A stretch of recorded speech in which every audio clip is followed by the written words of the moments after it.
Assalamualaikum warahmatullahi wabarakatuh. Perkenalkan, saya Aulia Dwi Rismawati dari jurusan Manajemen Keuangan B 2019 Universitas Negeri Semarang. Pada video kali ini, saya akan mempresentasikan mengenai analisis akuntansi manajemen studi pada CV Putra Mandiri Furniture. Disclaimer, video ini dibuat untuk memenuhi tugas ujian akhir semester pada mata kuliah akuntansi manajemen dengan dosen pengampu Ibu Riswah Baroroh SEMM. Pada video kali ini, saya akan memaparkan beberapa hal, diantaranya yaitu mengenai profil perusahaan, analisis perilaku biaya, analisis biaya volume laba, dan analisis biaya standar. Yang pertama yaitu kita akan mengetahui mengenai profil perusahaan. Profil perusahaan yang saya observasi merupakan CV Putra Mandiri Furniture yang merupakan UMKM bidang manufaktur yang memproduksi berbagai jenis barang furnitur seperti berbagai jenis lemari pakaian, ranjang tidur, berbagai jenis rak, kursi dan meja, minibar, dan lain-lain. Lalu, bagaimana praktik akuntansi manajemennya? Mari kita bahas satu persatu. Yang pertama, kita akan bahas mengenai perilaku biaya.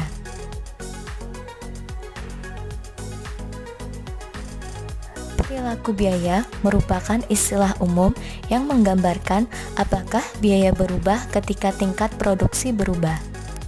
Ada faktor kausal yang mempengaruhi biaya berubah, yaitu biasa disebut dengan pemicu biaya atau cost driver. Pada teorinya, klasifikasi biaya dibagi menjadi tiga, yaitu biaya tetap, biaya variabel, dan biaya semi variabel.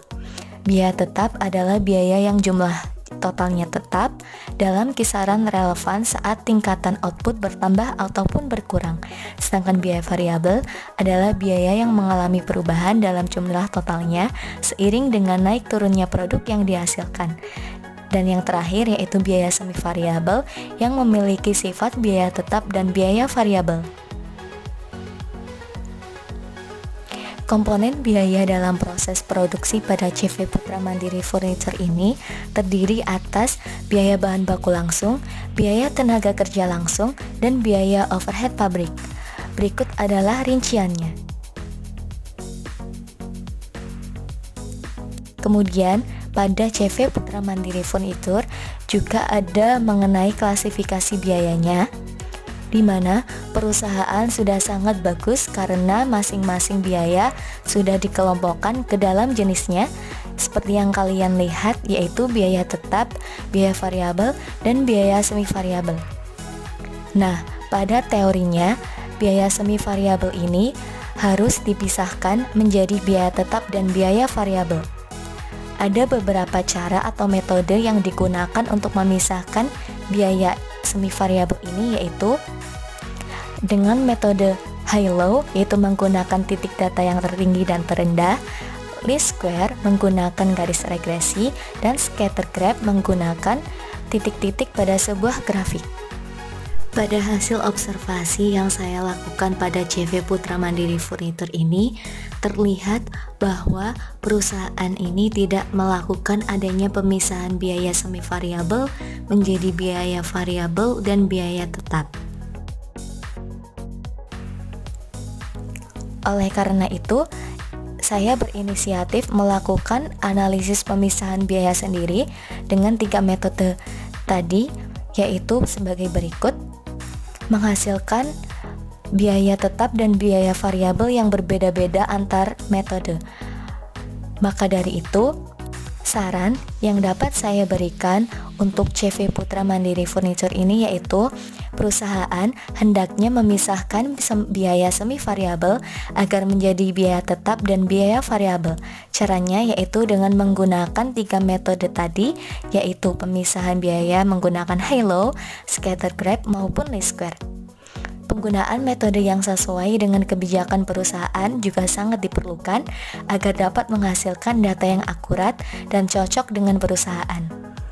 Saran untuk perusahaan sebaiknya menggunakan metode scatter graph dalam praktek perhitungannya, karena metode ini memungkinkan analisis biaya untuk memeriksa data secara visual dan dapat dilihat secara garis besar untuk biaya-biaya yang akan dihitung dan dikeluarkan.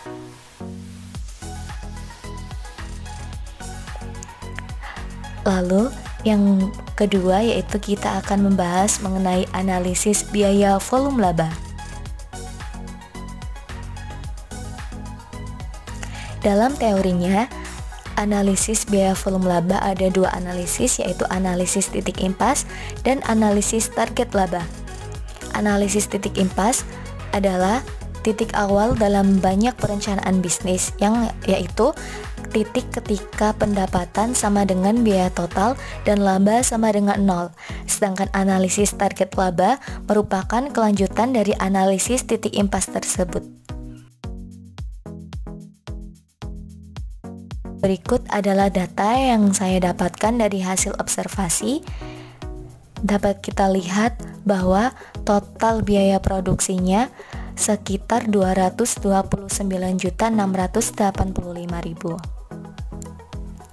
Nah, penjualannya yaitu sebanyak 330 unit, total pendapatannya sebanyak 447 juta rupiah, sehingga total laba didapatkan sebanyak 217.315.000. Hasil ini tentunya merupakan hasil yang sangat baik bagi perusahaan.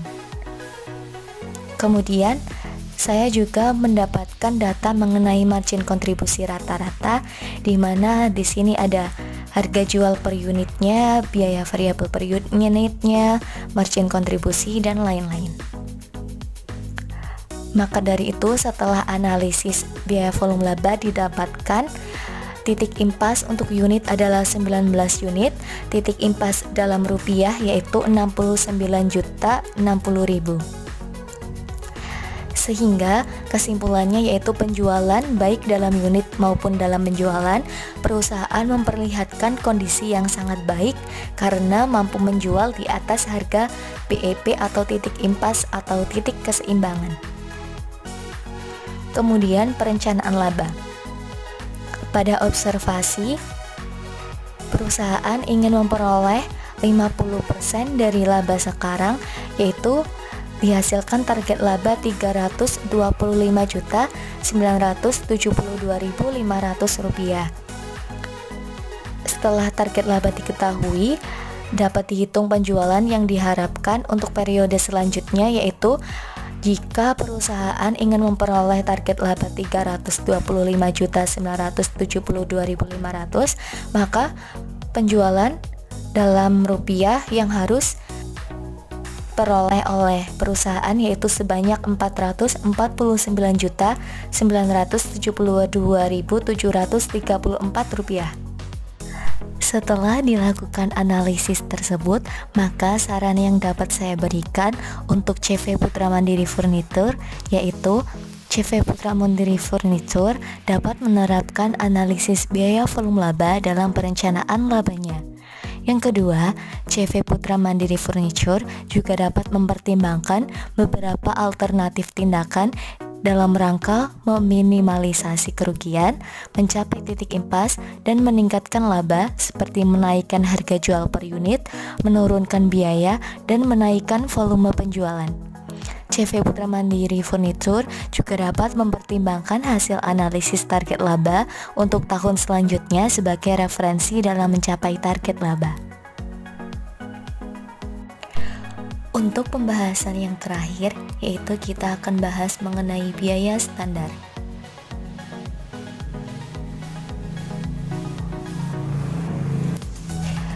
Biaya standar menurut Mats dan Usri pada tahun 1992, biaya standar adalah biaya yang telah ditetapkan untuk menghasilkan satu atau lebih produk dalam periode waktu tertentu di masa depan. Biaya aktual dibandingkan dengan biaya standar menghasilkan suatu identitas yaitu sebagai varians. Nah, bagaimana standar dikembangkan? Standar dikembangkan melalui 3 cara, yaitu dengan pengalaman sebelumnya, studi teknis, dan masukan dari karyawan operasional. Pada hasil observasi, dalam menetapkan biaya standarnya, CV Putra Mandiri Furnitur ini menggunakan sumber dari data tahun sebelumnya atau dari pengalaman sebelumnya dalam menentukan biaya standarnya. Lalu untuk varians, yaitu yang pertama ada varians bahan baku, di mana di sini sudah tersedia standar biayanya yaitu 930.000 dan realisasi biaya per unitnya yaitu 961.000. Maka dapat diketahui bahwa dalam perhitungannya analisis biaya bahan baku antara biaya standar dengan realisasinya mengalami kerugian sebesar 31.297 per unitnya. Ini merupakan nominal yang tidak terlalu besar, akan tetapi apabila dibiarkan maka bisa menjadi masalah yang serius bagi perusahaan. Selanjutnya yaitu ada varians tenaga kerja langsung, di mana di sini diketahui standar biayanya 21 juta, realisasi biayanya 19.500.000, selisih biayanya 1.450.000. Ini merupakan hasil yang bagus karena standar biaya yang ditetapkan lebih tinggi daripada realisasi biayanya sehingga tidak terjadi kerugian. Kemudian yang terakhir yaitu ada varians biaya overhead. Di sini ada rencana biaya overhead di mana total rencana biayanya yaitu 134.700.000 dan kita lihat realisasi biayanya yaitu sebesar 127.770.000. Nah, ini juga merupakan kondisi yang baik ya bagi perusahaan karena standar biayanya lebih tinggi daripada realisasi biayanya sehingga perusahaan bisa menghemat sebesar selisihnya. Dari hasil analisis tersebut, maka saran yang disimpulkan bagi perusahaan yaitu agar lebih luas lagi dalam mencari sumber untuk perhitungan standar biaya, karena apabila hanya mengandalkan data masa lalu tidak cukup akurat untuk ditetapkan karena kita tidak dapat memprediksi apa yang akan terjadi ke depannya, sehingga perlu mempertimbangkan masa depan atau masa yang akan datang agar biaya standarnya lebih dapat diandalkan dan dapat meminimalisir terjadinya kerugian bagi perusahaan. Sekian pemaparan presentasi dari saya. Apabila terdapat kesalahan baik dalam kata maupun pengucapan, saya minta maaf yang sebesar-besarnya. Terima kasih, semoga bermanfaat. Wassalamualaikum warahmatullahi wabarakatuh.